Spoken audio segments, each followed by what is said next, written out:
On passe également, à l'industrie avec Saint-Gobain, hein, pour la deuxième année consécutive. Saint-Gobain, figure parmi les entreprises les plus exemplaires en intégrant la prestigieuse Climate A List du CDP, hein. C'est une organisation mondiale à but non lucratif de référence en matière d'action environnementale. Voilà, là, c'était un petit peu sur le background, mais que nous dit l'analyse graphique? Daniel Cohen de Lara, dites-nous tout. Alors, Saint-Gobain a évolué depuis le mois d'août à l'intérieur d'une tendance baissière, avec une droite de résistance que j'ai tracée en bleu.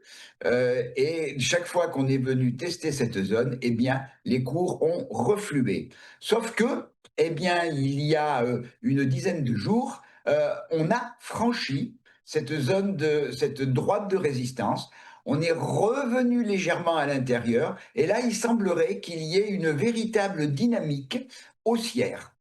J'ai tracé plusieurs choses, en plus de ma droite de tendance baissière. J'ai tracé une zone de support entre 86,54 € et 87,48 €. On voit que c'est une zone qui a fait support au début du mois d'octobre. On l'a cassée à la fin du mois d'octobre en ouvrant un gap baissier. On est revenu la tester fin novembre, début décembre, une fois, deux fois, trois fois, avant hier en particulier, où on l'a franchi. Alors, j'aime bien là aussi la bougie d'hier. Tout d'abord parce c'est une bougie avec un corps important, une toute petite mèche haute. Cela signifie que les acheteurs ont repris la maîtrise du marché de l'actif. Deuxième point, et comme l'actif précédent, mes deux moyennes mobiles exponentielles 13 et 65 sont maintenant support au cours. Le volume qui a accompagné hier la belle bougie verte, eh bien, sont très encourageant, supérieur à la moyenne des 40 dernières séances, et le RSI est lui aussi toujours en zone favorable et il progresse. Donc j'ai un biais, vous l'avez compris Fabienne, un biais positif pour Saint-Gobain.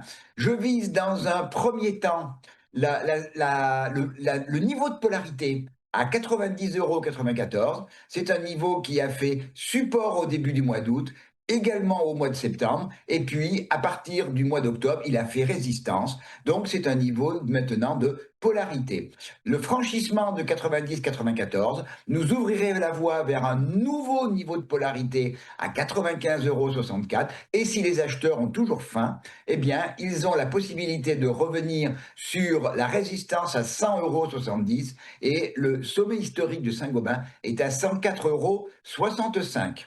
A contrario, si on venait à casser le niveau de 82,94 €, ce scénario haussier serait invalidé.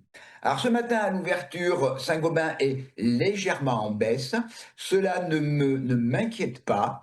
Il est tout à fait classique lorsque l'on a franchi une grosse zone qui était résistance jusqu'à avant-hier, qui devient support aujourd'hui, que l'on vienne la retester de manière à refaire, entre guillemets, le plein d'acheteurs pour repartir à l'assaut de 90-94, 95-64 et 100,70 €.